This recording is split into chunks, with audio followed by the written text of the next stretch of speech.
Hace unos días Franco Escamilla hizo una comparación entre dos series, Rick y Morty y Futurama, comentando que el humor de ellas era muy diferente. Comentó que a diferencia de Rick y Morty, Futurama sí tenía un humor inteligente, mientras que Rick y Morty los chistes eran muy fáciles de entender. Así que en este video vamos a ver algunos de estos chistes y a explicarlos y ver si realmente tienen tanta ciencia detrás de ellos. Así que vamos a ello.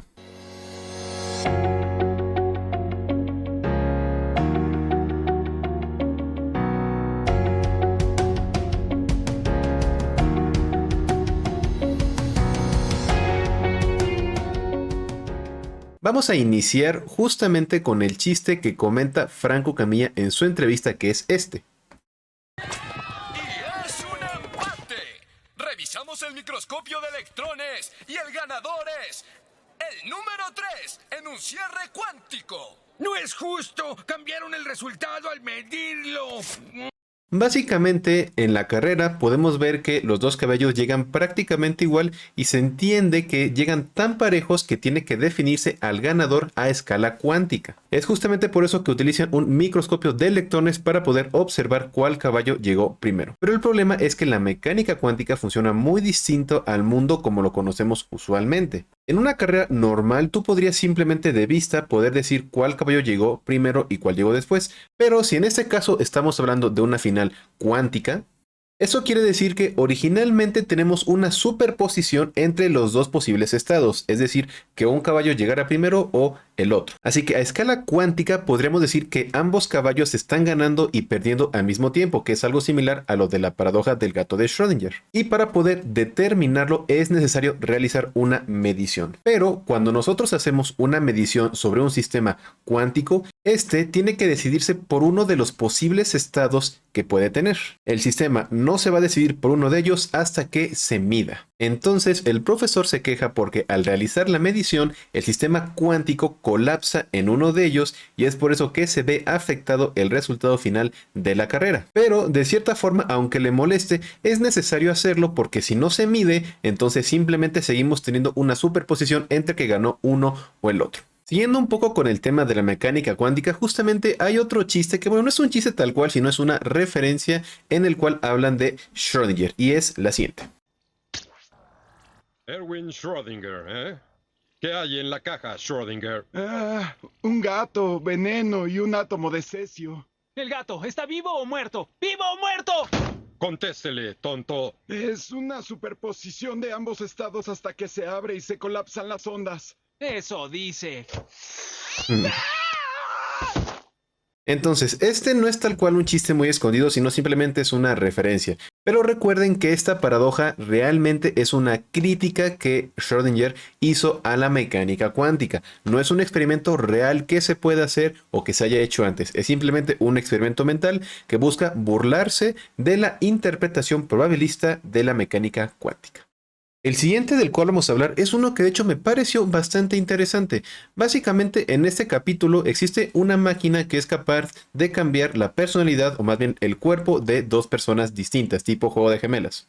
Pero tiene el problema de que solamente se puede hacer una vez para dos personas iguales. Es por eso que tienen el problema de que no pueden tan fácilmente volver a ser las personas que eran inicialmente. Y para resolver este problema hacen lo siguiente. Sin importar cuántas veces cambien sus mentes, pueden ser restauradas usando cuando mucho 2 jugadores extra.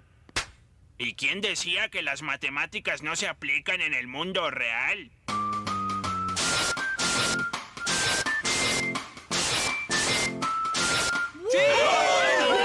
Esto que tenemos en pantalla se le conoce como teorema de Keller, que fue hecho justamente por Ken Keller, que es un escritor de la serie que tiene doctorado en matemáticas aplicadas. Y curiosamente resulta que este teorema lo inventó únicamente para explicar la solución que le dieron a la trama de ese capítulo. En otras palabras, dice que si tú quieres reordenar los pares de cuerpos y mentes, es únicamente necesario que agregues 2 más para hacer estos cambios sin tener que repetir. Así que con este teorema es con lo que se resuelve este problema y todos regresan a sus cuerpos originales. Pero es interesante saber que este teorema lo escribió el mismo escritor del capítulo para darle solución al problema y es una solución real. Y el último chiste que vamos a ver en este video átomos es el siguiente. Ahora el prisma de la materia reorganiza el material en 2 copias más pequeñas. Como nota, me gustaría comentar que aquí en la máquina, tal vez para ustedes no sea tan fácil verlo, pero dice Banach-Tarski, duplicador como achicador, por así decirlo. Como dato curioso, les comento que existe una paradoja llamada paradoja de Banach-Tarski. Es un teorema de teoría de conjuntos que puede ser muy complejo, pero en pocas palabras lo que nos dice este teorema es que matemáticamente podría ser posible tomar un chícharo, deshacerlo, por así decirlo, destruirlo y reconstruirlo después para formar el Sol. Es algo muy contraintuitivo geométricamente, pero matemáticamente es correcto bajo ciertas condiciones. Así que justamente le ponen el nombre a esta máquina que duplica basado en esta idea. Y bueno, de aquí nos vamos a saltar más adelante cuando Bender decide utilizar esta máquina para duplicarse a sí mismo.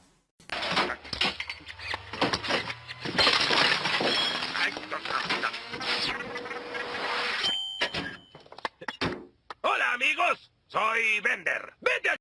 Y bueno, aquí inicia el problema. Bender se duplica una vez, pero después sus dobles comienzan a duplicarse y a duplicarse y a duplicarse. Y el problema es que los Bender siguen duplicándose y duplicándose hasta que llega el profesor a dar esta declaración.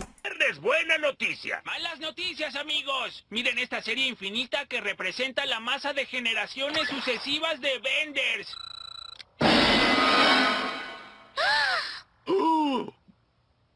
No me esperen. ¡Es no convergente! Si nos fijamos en esta expresión que dan, aunque se ve muy extraña y muy compleja, tiene totalmente todo el sentido.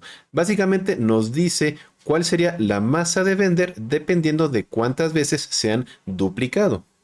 El problema con esta serie, que es lo que comenta el profesor, es que es no convergente. Es decir, que conforme tú vayas aumentando el número al cual haces esta sumatoria, el número va a crecer de forma indefinida.